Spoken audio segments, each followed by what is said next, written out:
नमस्कार दोस्तों, आप सभी का एक बार फिर से स्वागत है एमटीजी किचन पर। आज की हमारी रेसिपी है दाल बाटी। राजस्थानी दाल बाटी बनाने के लिए सबसे पहले मैं दाल को उबालने के लिए रखूंगी। तो ये हमने 1 कटोरी अरहर की दाल ले ली है। तो चलिए पहले इसे उबालने रखते हैं, तब तक हम बाटी की प्रिपरेशन कर लेंगे।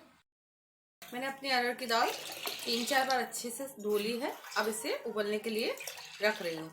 सिर्फ यहाँ पर मैं अभी नमक डालकर रखूंगी, क्योंकि दाल में तड़का हम बाद में लगाएंगे। यहाँ मैं नमक लगभग 1 चम्मच डाल रही हूँ। बाद में जब तड़का लगाएंगे तब उस हिसाब से ही नमक आप डालिएगा। चलिए अब बाटी की तैयारी कर लेते हैं। यहाँ मैंने बड़ी कटोरी लगभग 2.5 कटोरी मैंने आटा ले लिया है, और अब उसमें मैं नमक डाल रही हूँ स्वादानुसार। नमक थोड़ा सा ज़्यादा ही डाल रही हूँ।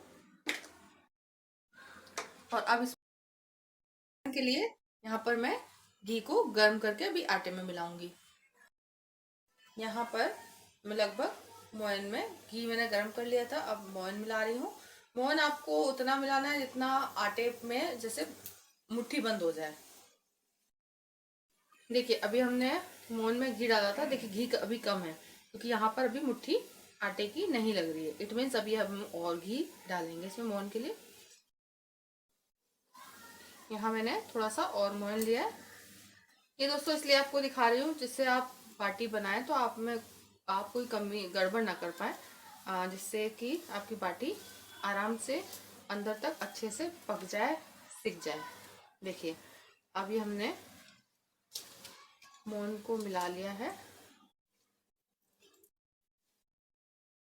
देखिए अब हमारा मोहन लगभग सही है। देखिए मुट्ठी बन रही है और थोड़ी सी बिखर भी गई। इस तरीके का मोहन आपको डालना है।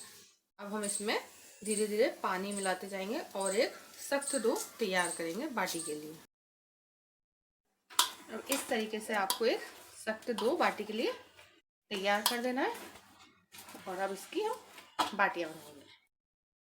चलिए अब हम बाटी की तैयारी कर लेते हैं।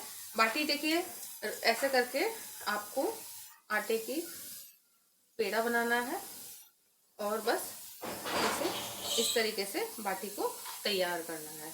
बाटी के अंदर जो मोन होता है उसका ख्याल रखिएगा दोस्तों, अच्छा मोन डालिएगा। और अगर ये फट जाएंगे अंदर तक बहुत अच्छे से सिक जाएंगी। और बाटी को लगभग हम स्टोर करके 2 दिन भी आराम से खा सकते हैं। वैसे तो ज़्यादा दिन भी खा सकते हैं, बट मिनिमम 2 दिन भी आप इसे आराम से खा सकते हैं। अब मैं स्टोरेज की बात इसलिए भी कह रही हूँ क्योंकि राजस्थान आपको पता है बहुत गर्म इलाका है। तो इतनी गर्मी में कोई भी चीज़ खराब हो जाती है, कोई भी खाने की वस्तु। लेकिन बाटी एक ऐसी ऐसी खाने की चीज़ है जो खराब नहीं होती इतने टेम्परेचर पर भी। तो वहाँ पर भी अगर 2 दिन खाया जा सकता है तो इसे आराम से स्टोर करके रख के खा सकते हैं। अब दोस्तों हमने यहाँ पर अपनी बाटी तैयार कर ली है। जब तक मैं बाटी बना रही थी तब तक मैंने यहाँ पर बाटी का कुकर गर्म करने रख दिया था। ये दोस्तों हमारा बाटी का कुकर बोलते हैं इसको।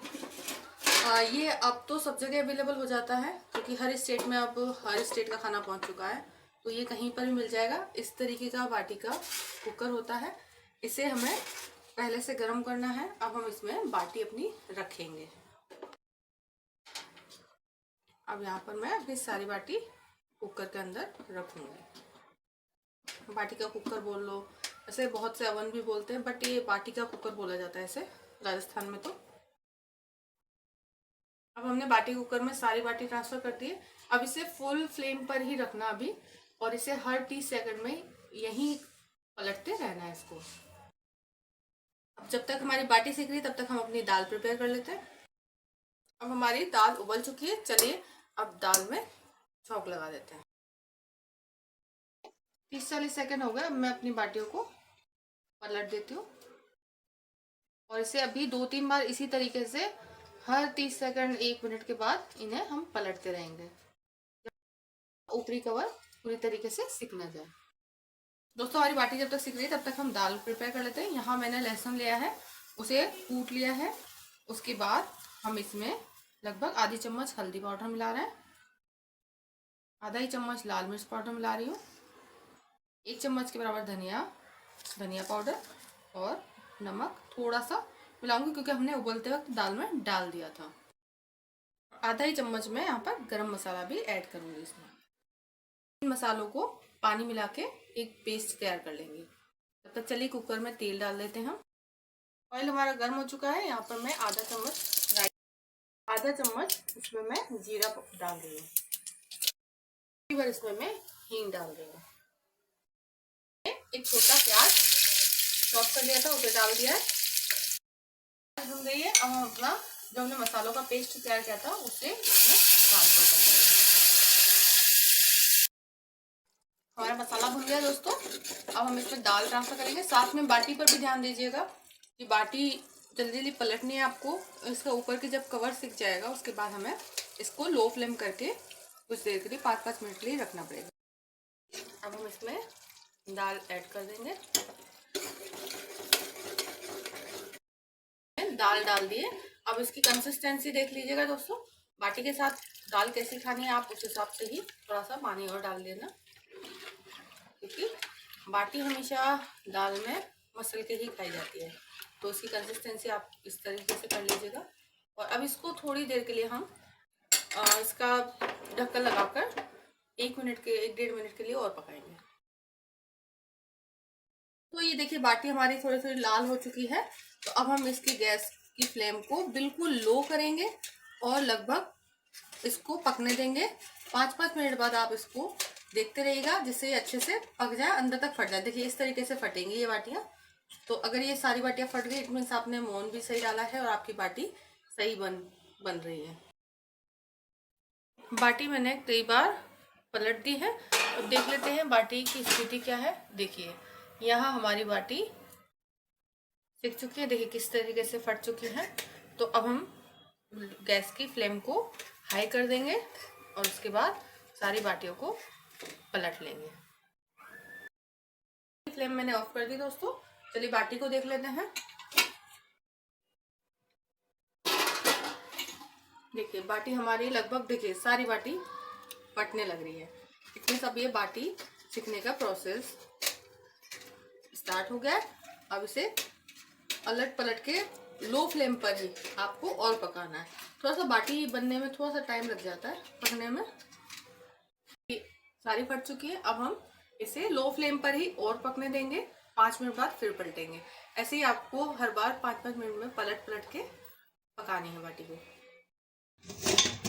दोस्तों अब हमारी बाटी देखिए परफेक्ट सिक चुकी है। अब मैं गैस की फ्लेम को ऑफ कर दे रही हूँ और अब हम चलिए प्लेटिंग कर लेते हैं दाल बाटी की। चलिए अब हम अपनी दाल भी देख लेते हैं। दाल भी परफेक्ट हो चुकी है। अब हम इसमें धनिया पत्ती डाल देते हैं। अब हमारी दाल भी पक चुकी है। चलिए बाटी के साथ दाल को सर्व कर लेते हैं। बाटी के लिए सबसे पहले मैं एक बाउल में घी ले रही हूँ।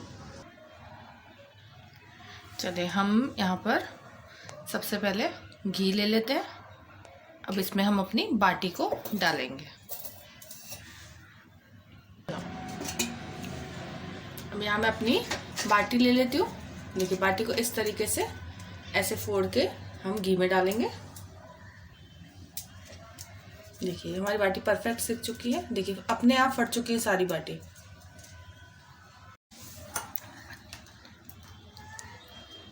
बाटी को इस तरीके से पूरे अच्छे से घी में डिप करनी है आपको। ऐसे फोड़ के अंदर तक घी जाना चाहिए इसमें। और फिर हम अपनी प्लेट के अंदर बाटी को ऐसे सर्व करेंगे।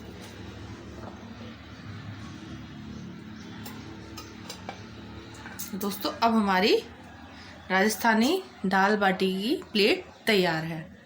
तो ये मैंने बाटी के साथ एक मिक्स वेज भी बनाई थी। आप चाहे तो मसाला भिंडी बना सकते हैं, आलू गोभी बना सकते हैं, मटर गोभी बना सकते हैं, और एक दाल और दाल बाटी।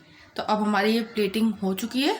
तो इस तरीके से दोस्तों आप दाल बाटी, राजस्थानी दाल बाटी बना सकते हैं। खाइए, खिलाइए और बताइए कमेंट में कैसी लगी। मिलते हैं अगले वीडियो में अगली रेसिपी के साथ। तब तक के लिए बाय बाय।